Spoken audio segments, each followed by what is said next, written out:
నడిచే పరిస్థితి లేదు తెలంగాణలో ఒకనాడు తెలంగాణ రాష్ట్రం ఏర్పడక ముందు. అట్లాంటి తెలంగాణలో ఇవాళ 140 మెగావాట్ల బాహుబలి పంపులు గర్జించి అటు పాలమూరు రంగారెడ్డి ఎత్తిపోతల పథకంలో కానీ ఇటు కాళేశ్వరం పథకంలో కానీ అద్భుతంగా నీళ్లను కృష్ణా నీళ్లు కానీ గోదావరి నీళ్లను కానీ అద్భుతంగా మన బీడు భూములకు మళ్ళించినాం. అట్లాగే దక్షిణ తెలంగాణకు వరప్రదాయిని అయిన పాలమూరు రంగారెడ్డి ఎత్తిపోతల పథకం కూడా 90% పూర్తయింది. కేవలం ఇంకో 10% మాత్రమే మిగిలింది. కానీ దాన్ని పూర్తి చేస్తే కేసీఆర్కి మంచి పేరు వస్తుందని చెప్పి చేస్తలేరు, కానీ చెయ్యాలని చెప్పి కూడా మనం కోరాల్సిన అవసరం ఉన్నది. మీకు ఒక్క మాటలో చెప్పాలి అంటే ఒకనాడు దాశరథి గారు నా తెలంగాణ కోటి రతనాల వీణ అన్నారు.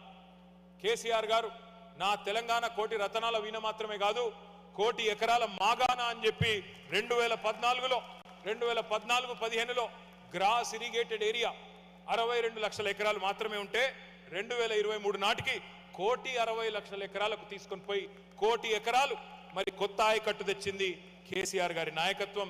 ఈ మొత్తం భారతదేశ చరిత్రలో 78 ఏళ్లలో ఏ రాష్ట్రం కూడా సాధించని ఘనత ఇది. ఇంత పెద్ద ఎత్తున వ్యవసాయ విస్తరణ, ఇంత పెద్ద ఎత్తున గ్రాస్ ఇరిగేటెడ్ ఏరియా పెరగడం ఎక్కడ కూడా ఈ దేశంలో ఇదివరకు జరగలేదు.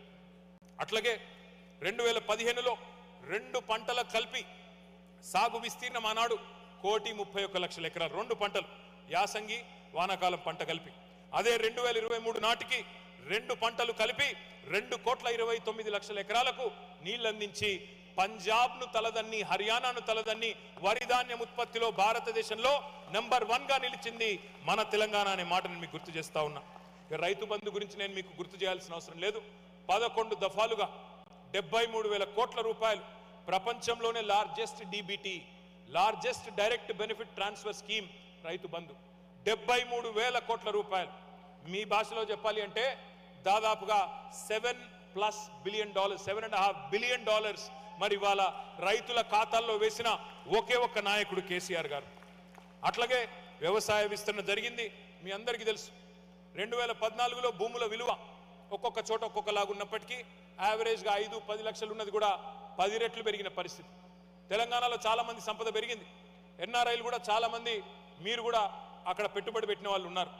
చాలా మంది భూములు కొన్నారు, భూముల మీద పెట్టుబడి పెట్టారు. సంపద ఎంత పెరిగిందో నాకంటే బాగా మీకే తెలుసు. ఒకనాడు బతుకు తెరువు కోసం వలసలు పోయిన తెలంగాణ బిడ్డలు ఇవాళ కొత్త దృశ్యం కనబడతా ఉన్నది. మన తెలంగాణ పల్లెల్లో ఇవాళ బీహార్ నుంచి, జార్ఖండ్ నుంచి, ఒడిస్సా నుంచి, ఇతర రాష్ట్రాల నుంచి, పక్క రాష్ట్రాల నుంచి కూలీలు వచ్చి మన పొలాల్లో పనిచేసే పరిస్థితి వచ్చింది.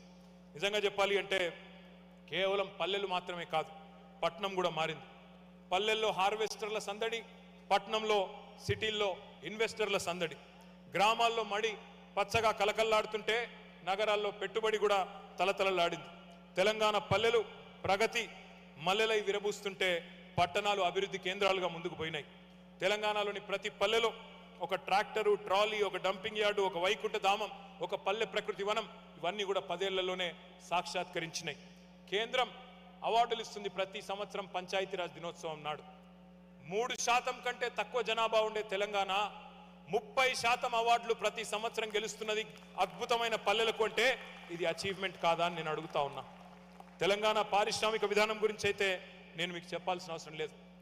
రెడ్ టేప్ తీసేశాం, రెడ్ కార్పెట్ వెల్కమ్ చెప్పినాం. దేశమే కాదు ప్రపంచమే ఆశ్చర్యపోయే విధమైన ఒక పాలసీ TS ఐపాస్.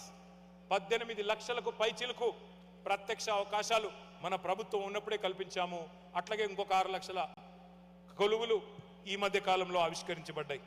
అట్లాగే 27,000కు పైచిలకు పరిశ్రమలకు TS ఐపాస్ ద్వారా మనం అనుమతులు ఇచ్చుకున్నాం. ఈజ్ ఆఫ్ డూయింగ్ బిజినెస్లో కూడా అగ్రభాగాన ఉన్నాం. మీ అందరికీ తెలుసు గూగుల్ కానీ, మైక్రోసాఫ్ట్ కానీ, అమెజాన్ కానీ, అట్లాగే మెటా కానీ, అట్లాగే మరి ఊబర్ కానీ, సేల్స్ ఫోర్స్ కానీ, యాపిల్ కానీ, ఈ అన్ని కంపెనీల 2వ అతిపెద్ద క్యాంపస్ ప్రపంచంలో మన హైదరాబాద్కు గత 10 ఏళ్లలోనే తెచ్చుకున్న మాట నేను మీకు గుర్తు చేస్తా ఉన్నా.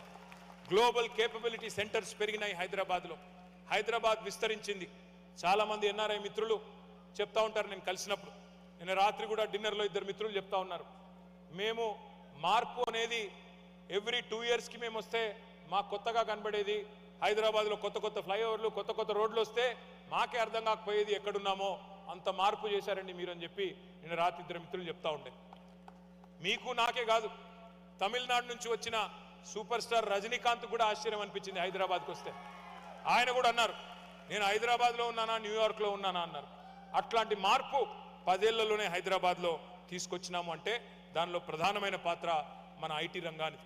ఇక్కడ ఉండే ఐటీ ఉద్యోగులు డాలస్లో కానీ అమెరికాలో కానీ మీరు మీ చొరవతో, మీ ఆశీర్వాదంతో, మీ సహకారంతో మన ఐటీ రంగాన్ని కూడా విస్తరించుకున్నాం.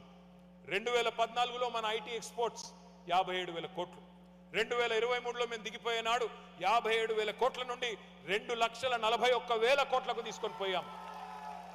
2014లో ఐటీ ఉద్యోగుల సంఖ్య హైదరాబాద్లో 3,23,000. అదే మేము దిగిపోయే నాడు 2023లో 9,46,000 తీసుకొని పోయినాం. అట్లాగే భారతదేశంలో ఉత్పత్తి అయ్యే ప్రతి 3 ఐటీ జాబ్స్లో ఒకటి తెలంగాణ నుండే వస్తూ ఉండడం అనేది మనందరికీ గర్వకారణం. టీ హబ్ కానీ, వి హబ్ కానీ, టీ వర్క్స్ కానీ ఇట్లా ఎన్నో వినూత్నమైన ఆలోచనలతో ఆవిష్కరణల్ని, స్టార్టప్స్ని కూడా ప్రోత్సహించే పనిచేసినాం. ఒక్క ఐటీలోనే కాదు, లైఫ్ సైన్సెస్లో కూడా అగ్రభాగాన్ని నిలబెట్టినాం హైదరాబాద్ని. హైదరాబాద్ తెలంగాణకు మాత్రమే కాదు, భారతదేశానికి గుండెకాయ లాంటి నగరం హైదరాబాద్. అందుకే అల్లర్లు అలజడులు లేకుండా ఒక ప్రశాంతమైన వాతావరణాన్ని, ఒక అద్భుతమైన శాంతి భద్రతలు ఉండాలని చెప్పి 10 లక్షల సీసీ కెమెరాలు పెట్టి హైదరాబాద్ని ఒక లవబుల్, లివబుల్, సేఫ్ సిటీగా తీర్చిదిద్దాం. అట్లాగే ప్రపంచవ్యాప్తంగా ఉండే కంపెనీలను, పెట్టుబడులను ఆకర్షించి ప్రైవేట్ రంగంలో మరి ఉపాధి అవకాశాలు కల్పించడమే కాకుండా ప్రభుత్వ రంగంలో కూడా 10 ఏళ్ల కాలంలో 2,32,000 ఉద్యోగాల భర్తీ చేసి లక్షలాది మంది తెలంగాణ బిడ్డలకు అవకాశం ఇచ్చుకున్నాం. ప్రైవేట్ రంగంలో నేను మీకు ఒక చిన్న కథ చెప్తాను. ఎంత సీరియస్గా పనిచేశామంటే, ఒక పెట్టుబడిదారుడు కేరళకు సంబంధించి కిటెక్స్ అనే కంపెనీ కేరళను వదిలి వాళ్ళు వేరే వైపు వెళ్ళిపోతున్నారు. ఒక 3,500 కోట్ల పెట్టుబడి వేరే రాష్ట్రం వైపు చూస్తున్నారు వాళ్ళు.